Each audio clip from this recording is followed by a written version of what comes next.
After a bout of drama that lasted the entire offseason this year, Kyler Murray can finally rest easy. The Arizona Cardinals and the young quarterback have finally come to a deal that resolves the stalemate which arose in regards to Murray's future at the club. The deal makes Murray the second highest paid quarterback in the NFL, and in today's video, we'll be covering that and much more. First up, the deal. The 24-year-old Kyler Murray has recently signed a deal renewing his association with the Arizona Cardinals. The deal came in after months of rumors and media drama that suggested that Murray could be on his way out of the team. However, we finally got an actual update to the situation. Murray and the Cardinals have signed a new contract, extending his time with the team by 5 years for a total of $230.5 million. ESPN also reported that $160 million is offered as guaranteed money to the star. The new contract extension makes Murray the second highest paid quarterback in the NFL at the moment, second only to the Green Bay Packers quarterback Aaron Rodgers. While Murray stands to make $46.1 million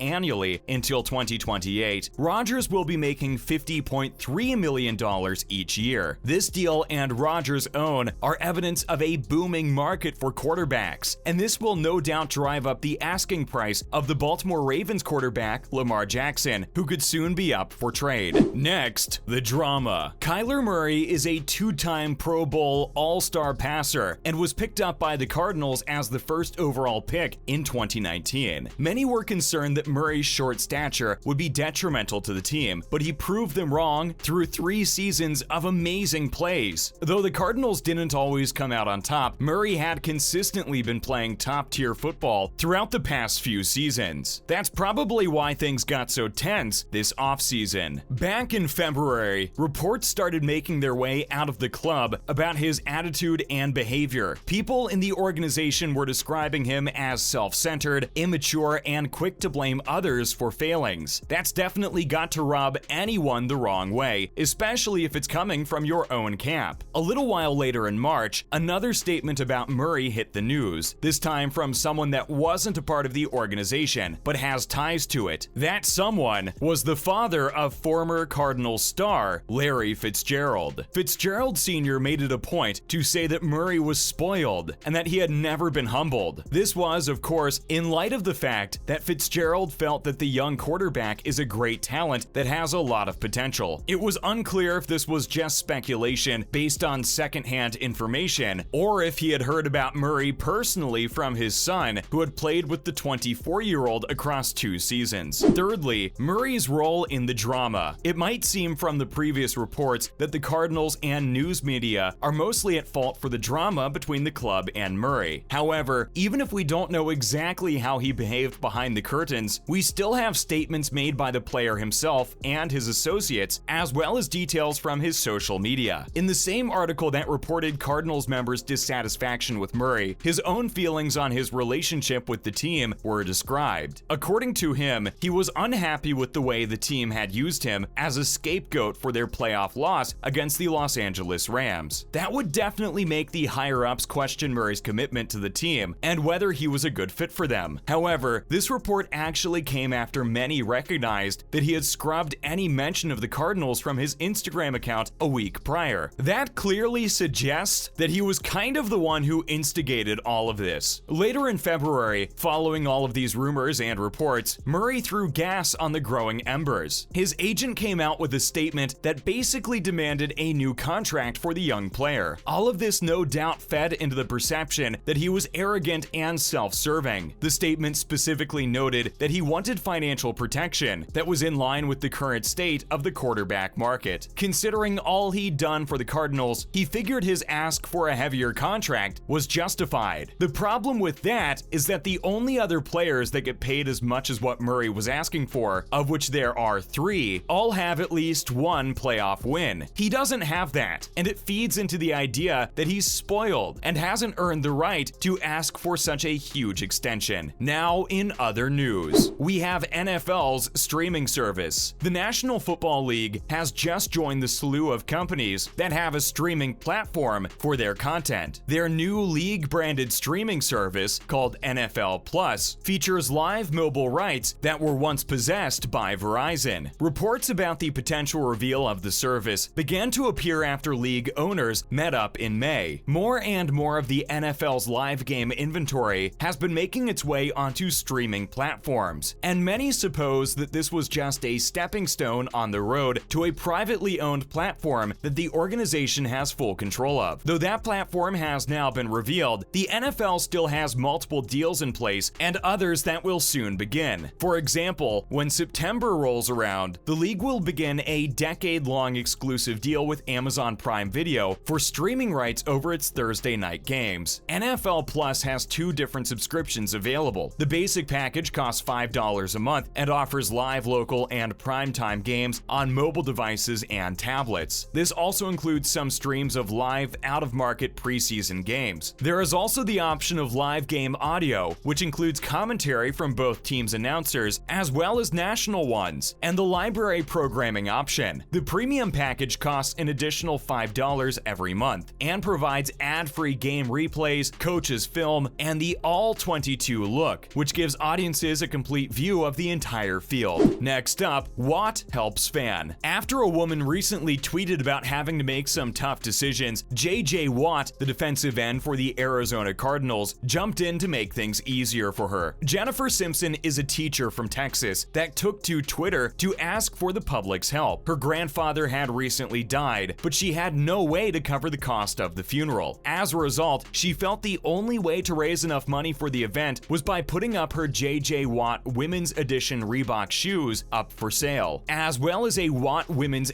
XL jersey. Watt happened to see the tweet and told Simpson not to put anything up for sale and that he would cover the cost of the funeral. Of course, Simpson was ecstatic, retweeting with a message thanking Watt for his generous donation. She wished that she had the opportunity to speak to him directly so that he could hear about the last month and how hard it had been for the family, so he knew just how much this meant to them. However, despite the huge impact that Watt made on the family, Simpson still has to worry about the cemetery cost. We can only hope that this family makes it out of this tumultuous period soon. Lastly, Mostert cleared for camp. Back in 2021, Raheem Mostert, running back for the Miami Dolphins, chipped cartilage in his left knee during the San Francisco 49ers' first game of the season. He subsequently missed the remainder of the year's games and underwent surgery in October. This offseason is when he signed up with the Dolphins for a year, but things were kind of up in the air for him. He didn't participate in spring practices at all as he continued to recover. Mostert has had a pretty rough time over the past 2 years, struggling to stay on the field. Over the past 2 seasons, he's played just 9 games out of a total of 33. However, despite his setbacks, he's still known as one of the league's most dangerous and efficient runners, as well as one of the fastest. That's why many were in shock when he informed reporters that he was told he might never be able to step on the field again. But he wasn't going to give up that easily, and now after more than a year of sitting on the sidelines and recovering from the injury, he is finally back. He's recently been cleared for training camp activities, and he expressed his joy on his Twitter account, stating that it's now go time. He'll be joined in the backfield by Chase Edmonds, who was recently signed by the Dolphins, when he makes his return to the league. Edmonds said that he was excited to play with Mostert and was a big fan of his before his unfortunate injury. He expressed that he thinks Mostert could bring an explosiveness to the offense that the Dolphins desperately need. That's a wrap for this video. Do you think Murray deserves this huge contract extension? Let us know in the comments below. Make sure to give this video a thumbs up and subscribe to our channel for more videos like this. See you in the next one.